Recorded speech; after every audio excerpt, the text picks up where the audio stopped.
नमस्कार दोस्तों। पद कोड 07 सीधी भर्ती प्रशिक्षण अधिकारी ड्राफ्ट्समैन सिविल, कुल 21 पद। इसका एग्ज़ाम अभी हुआ। बात करें तो पेपर बहुत ही ज़्यादा इजी था। 100 मार्क्स थे, जिसमें से 25 नॉन टेक थे और 75 अपना टेक्निकल था। तो नॉन टेक काफ़ी इजी था। बच्चों ने 25 में से काफ़ी 22 तक लेके आए हैं। और ओवरऑल बात करें तो जो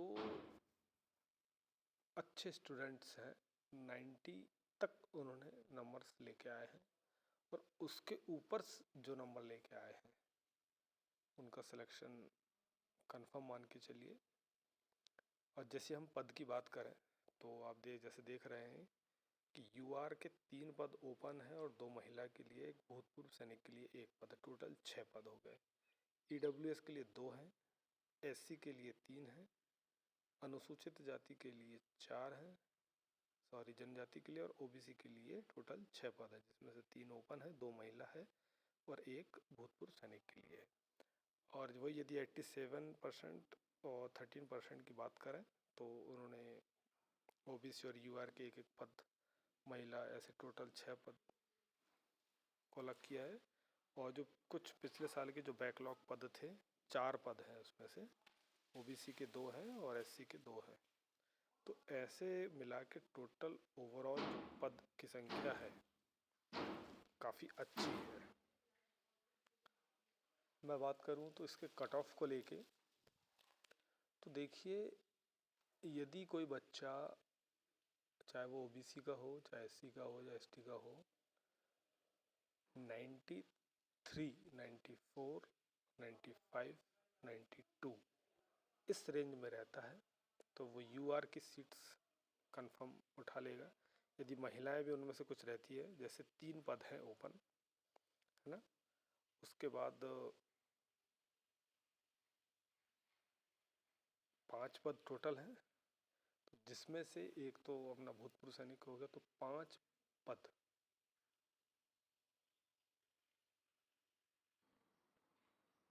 और बात करें हम तो ऐसे स्टूडेंट्स तो होंगे ही होंगे जिन्होंने 92, 93, 94 तक, 95 नंबर तक लेके आए हैं। तो वो सिर्फ और सिर्फ अपने कितने 3 पद हैं, ठीक है, चाहे ओबीसी का हो चाहे एससी का हो, तो वो एक एक स्टूडेंट्स आपको मिल ही जाएंगे। अब बात करें हम ईडब्ल्यूएस वाले कैंडिडेट्स होंगे कुछ, तो वो भी यदि अच्छे नंबर लाते हैं तो यूआर की सीट्स उठाएंगे, नहीं तो खुद की उठाएंगे। अब उसके बाद बचती है अपनी ओबीसी, एससी और एसटी।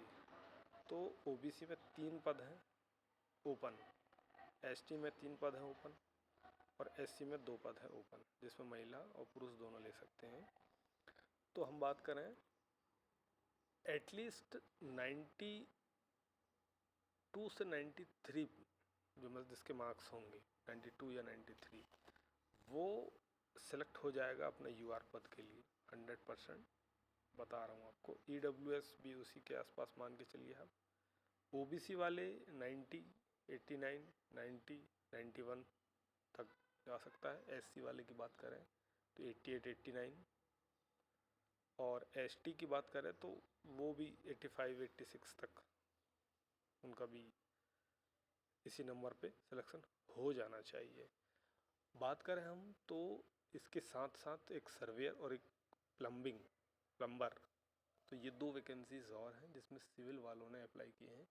और जहाँ तक मैंने एनालिसिस किया, देखा है लोगों के नंबर, तो जिनके नंबर ड्राफ्टमैन में अच्छे आए हैं 94, 93, 90 तक, उन्होंने सर्वेयर में भी 88, 87 तक लेके आए हैं, और प्लम्बर में भी, इसमें थोड़े पद कम हैं, तो उसमें भी उन्होंने 90, 91, 92, 89 तक नंबर्स लेके आए हैं। लेकिन यदि उनका सिलेक्शन तीनों डिपार्टमेंट में होता है तो वो कहीं ना कहीं ड्राफ्टमैन ही सेलेक्ट करेंगे।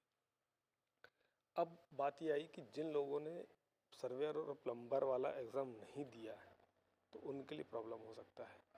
यदि वो उसमें भी अच्छे नंबर लेके आ जाते तो इधर वाले सीट्स यदि बुक हो जाती हैं तो वहाँ आपके चांसेस बढ़ रहे थे।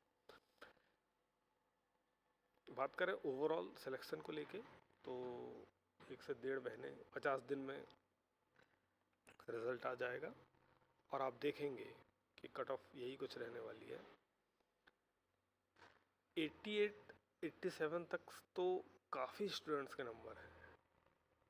जो 90 से 2 या 3 नंबर 90 तो लेके आए हैं बच्चों ने, मैक्सिमम बच्चों के देखे मैंने, बहुत सारे बच्चों के, लेकिन कहीं ना कहीं 1 या 2 नंबर, ये जो 3 नंबर जो बिल्कुल सिली मिस्टेक्स करके आए होंगे, वो उनका सिलेक्शन रुक जाएगा उन क्वेश्चनों के कारण। बहुत ट्रिकी क्वेश्चन भी थे। एक क्वेश्चन जो था कि मध्य प्रदेश में जो कैश क्रॉप है, तो जिन बच्चों ने ज़्यादा दिमाग नहीं लगाया होगा वो सोयाबीन लगा के आया होगा, और कुछ जो एक्स्ट्रा दिमाग लगा के आए होंगे कि यार कैश क्रॉप में कहीं गन्ना तो नहीं है ना, तो वो भी लगा दिए। एक क्वेश्चन और आया था कि पावर की जो यूनिट है, किलोवाट, वाट और हॉर्स पावर, तो उसमें उन्होंने क्या किया है कि इंजीनियरिंग पर्पस से यूज़ करने वाली यूनिट को हमें लगाना है। तो उसमें बहुत सारे लोगों ने, किसी ने किलोवाट, किसी ने वाट, और बहुत सारे लोगों ने हॉर्स पावर भी लगा के आए हैं। एक क्वेश्चन और था, बहुत ट्रिकी था कंप्यूटर का, जो 88-89 के आसपास का था। तो उसमें डायल अप कनेक्शन और ईथरनेट करके 2 ऑप्शंस थे। तो बस ये 2-3-4 क्वेश्चंस ऐसे थे जो थोड़े से थे ट्रिकी। जिन्होंने इनको सही कर लिया होगा वो 93-92 नंबर लेके आए हैं और सिलेक्शन उनका हो जाएगा। बात करें नेक्स्ट एग्ज़ाम सब इंजीनियर का। सब इंजीनियर का एग्ज़ाम में वो भी सिलेक्ट हो सकता है जो पहले 1 साल 2 साल पहले पढ़ाई अच्छी खासी करके छोड़ दिया हो, वो भी सिलेक्ट हो सकता है जिसका मैथ, रीजनिंग, इंग्लिश की स्कूलिंग अच्छे से हुई है, वो इन विषय में जिनकी कमांड पहले से रही है, वो भी सिलेक्ट हो सकता है। और वो बच्चा भी फेल हो सकता है जिसने MPPSC, AE, SSC एग्ज़ाम निकाल के बैठा हो, वो भी फेल हो सकता है। अनप्रेडिक्टेबल एग्ज़ाम है, इसमें 200 क्वेश्चन का पेपर आता है और कुछ भी नहीं कह सकते। सिलेबस कहीं से कुछ भी दे देगा उठा के, एक ही सब्जेक्ट के बहुत सारे क्वेश्चंस मिल जाएंगे, कोई पैटर्न नहीं है, कोई कुछ नहीं है।